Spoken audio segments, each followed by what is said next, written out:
Assalamualaikum warahmatullahi wabarakatuh. Kami dari kelompok 10 akan memaparkan materi dengan tema presentasi perencanaan layanan bimbingan dan konseling sesuai POPBK di sekolah menengah atas. Mata kuliah Dasar-dasar bimbingan dan konseling, dosen pengampu Ali Rahman SPD MPD, Eklis Jeseda Makaria MPD. Kelompok 10 yang beranggotakan 1. Naifah Reskia, 2. Saya sendiri, Nina Febriana, dan 3. Nur Laila. Mengapa perencanaan layanan bimbingan dan konseling di sekolah menengah atas harus sesuai POPBK?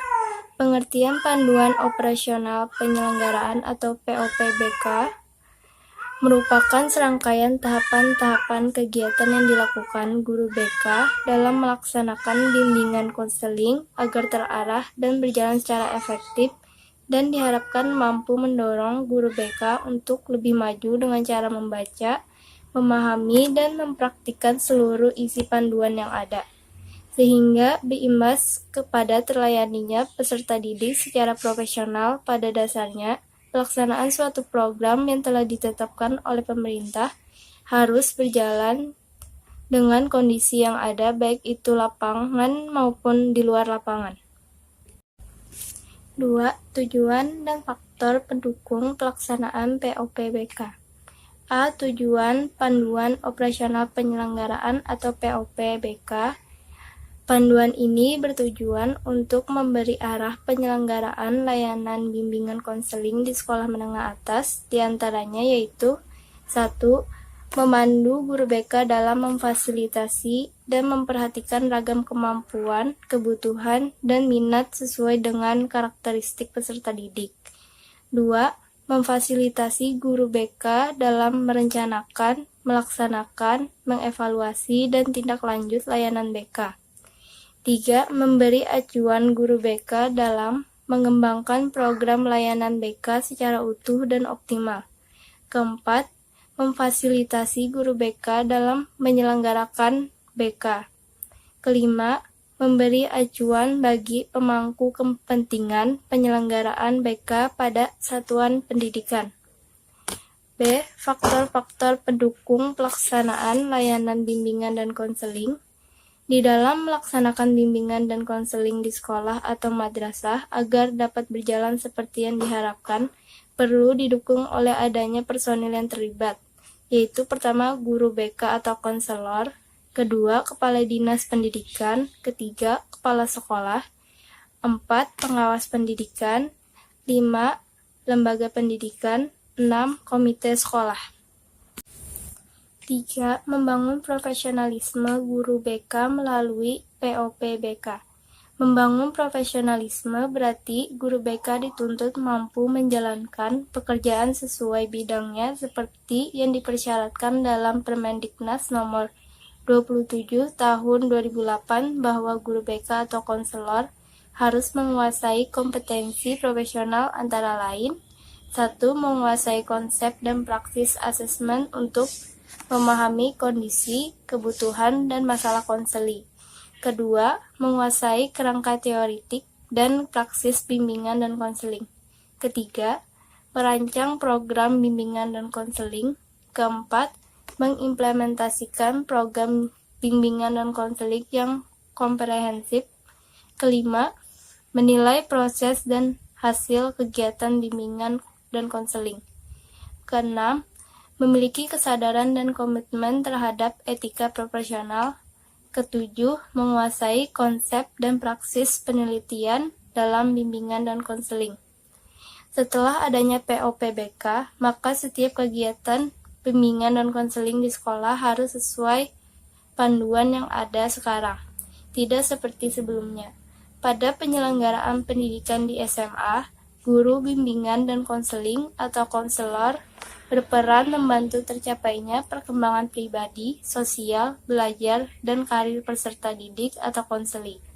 Pada jenjang ini, guru bimbingan dan konseling atau konselor menjalankan semua fungsi bimbingan dan konseling, yaitu fungsi pemahaman, fasilitasi, penyesuaian, penyaluran, adaptasi, pencegahan, perbaikan, advokasi, pengembangan, dan pemeliharaan.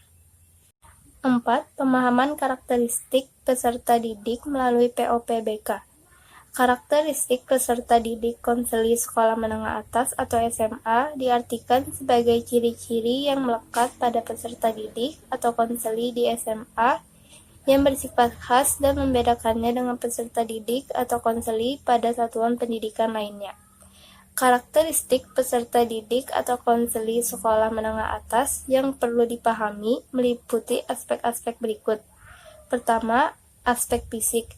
Peserta didik SMA atau MA berada pada masa remaja yang telah mencapai kematangan fisik, diantaranya perubahan bentuk tubuh, ukuran, tinggi, berat badan, dan proporsi muka serta badan yang tidak lagi menggambarkan anak-anak.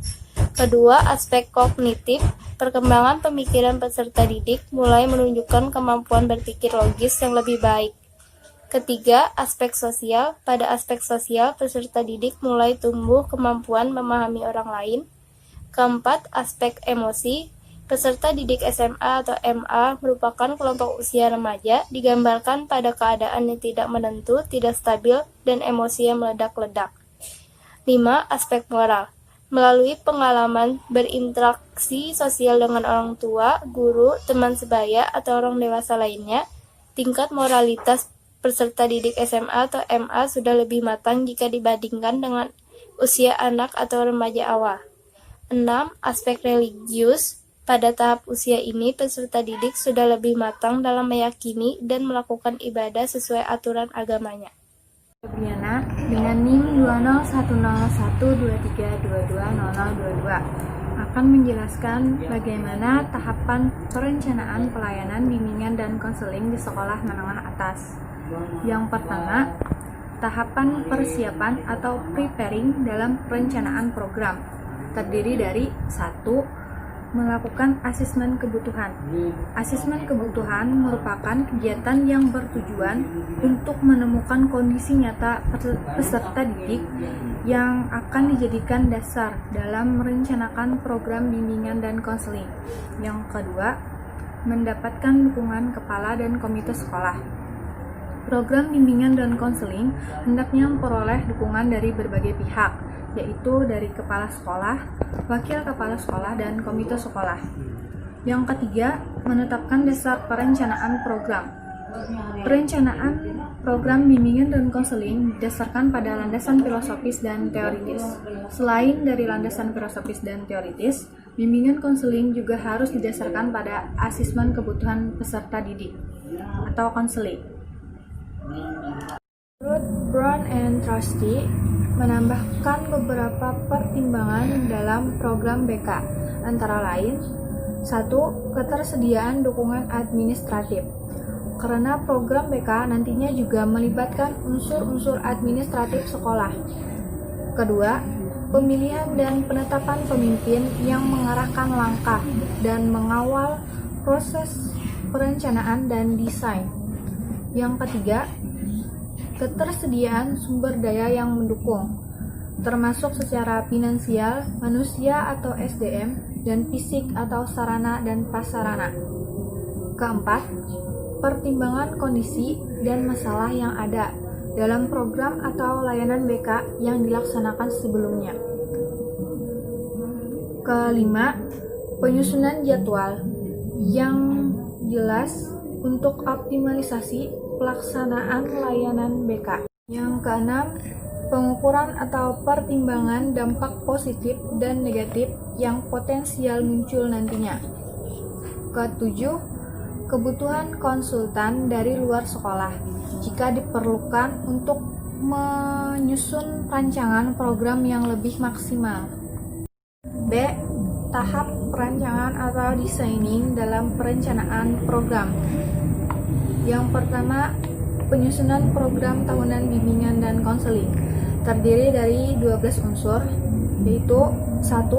Rasional, 2. Dasar hukum, 3. Visi dan misi, 4. Deskripsi kebutuhan, 5. Tujuan program, 6. Komponen program, 7. Bidang layanan, 8. 8. Rencana operasional. 9. Pengembangan tema atau topik. 10.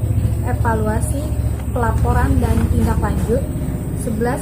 Sarana prasarana yang mendukung. Dan 12. Anggaran biaya. Penyusunan program semesteran bimbingan dan konseling. Setelah guru bimbingan dan konseling atau konselor merancang program tahunan dalam bentuk kalender, maka dirinci kembali dalam bentuk program semester. Program semester ini dikembangkan berbasis pada rencana operasional yang disusun sebelumnya. Menurut Gisbert dan Henderson, mengingatkan beberapa pertimbangan yang perlu ditilik dalam perancangan program BK yang komprehensif, antara lain 1. Kebutuhan siswa yang perlu dilayani dari program BK. Kedua, manfaat atau dampak yang akan diterima oleh para siswa. Ketiga, kualifikasi petugas atau guru BK atau konselor yang akan melayani dan merancang program BK. Keempat, hubungan atau keterkaitan program BK dengan program pendidikan secara utuh menjadi bagian integral dari program pendidikan di sekolah. Kelima, keefektifan dan efisiensi program BK yang dirancang. Keenam, pengembangan dan pengelolaan program BK. Ketujuh, pengukuran serta evaluasi program BK dan hasil atau dampak yang teramati dan terukur. Pelaksanaan program bimbingan dan konseling. A. Ruang lingkup dan pelaksanaan bimbingan dan konseling di SMA. Pelaksanaan bimbingan dan konseling di SMA didasarkan kepada tujuan, prinsip, fungsi, dan asas bimbingan dan konseling. Kegiatannya mencakup semua komponen dan bidang layanan melalui layanan langsung, media, kegiatan administrasi, serta kegiatan tambahan dan pengembangan keprofesian guru bimbingan dan konseling. Layanan langsung meliputi 1. Konseling individual, 2. Konseling kelompok, 3. Bimbingan kelompok, 4. Bimbingan klasikal, 5. Bimbingan kelas besar atau lintas kelas, 6. Konsultasi, 7. Kolaborasi, 8. Alih tangan kasus, 9. Konferensi kasus, 10. Layanan advokasi, dan 11. Layanan peminatan. Layanan bimbingan dan konseling melalui media meliputi 1. Papan bimbingan, 2. Kotak masalah, 3. Leaflet, dan 4. Pengembangan media bimbingan dan konseling. Kegiatan administrasi meliputi 1. Pelaksanaan dan tindak lanjut asesmen kebutuhan, 2. Penyusunan dan pelaporan program kerja, 3. Evaluasi bimbingan dan konseling, 4. Pelaksanaan administrasi dan manajemen bimbingan dan konseling, dan 5. Kunjungan rumah. Kegiatan tambahan meliputi 1. Kegiatan sebagai kepala atau wakil kepala sekolah, pembina OSIS, pembina ekstrakurikuler, pembina pramuka, dan koordinator BK, serta pengembangan keprofesian meliputi 1. Seminar, 2. Workshop, 3. Pelatihan, dan 4. Studi lanjut. Pelaksana bimbingan dan konseling di SMA adalah guru bimbingan dan konseling atau konselor. Guru bimbingan dan konseling atau konselor adalah pendidik profesional yang berkualifikasi akademik minimal sarjana pendidikan S1 dalam bidang bimbingan dan konseling dan telah lulus pendidikan profesi guru bimbingan dan konseling atau konselor PPG BK. Guru bimbingan dan konseling atau konselor adalah pendidik yang berkualifikasi akademik minimal sarjana pendidikan S1 dalam bidang bimbingan dan konseling dan memiliki kompetensi di bidang bimbingan dan konseling untuk mengkoordinasikan pelaksanaan bimbingan dan konseling di SMA. Kepala sekolah mengangkat seorang koordinator bimbingan dan konseling dari guru bimbingan dan konseling atau konselor. Saya akan membacakan kesimpulan dari materi-materi yang sudah dipresentasikan, yaitu berdasarkan panduan operasional penyelenggaraan POP bimbingan dan konseling, maka peran guru BK terbukti telah mampu membentuk pribadi siswa menjadi pribadi yang lebih baik, dilihat dari peraturan serta kebijakan yang ada di sekolah menengah atas. Dalam pelaksanaan bimbingan dan konseling di sekolah menengah atas, guru BK saling bekerja sama dalam memberikan layanan bimbingan dan konseling tentang tujuan dan manfaat bimbingan yang diberikan, memberikan motivasi kepada peserta didik sehingga dapat membangun potensi diri terutama dalam pembelajaran. Terima kasih. Sekian presentasi dari kelompok 10. Wassalamualaikum warahmatullahi wabarakatuh.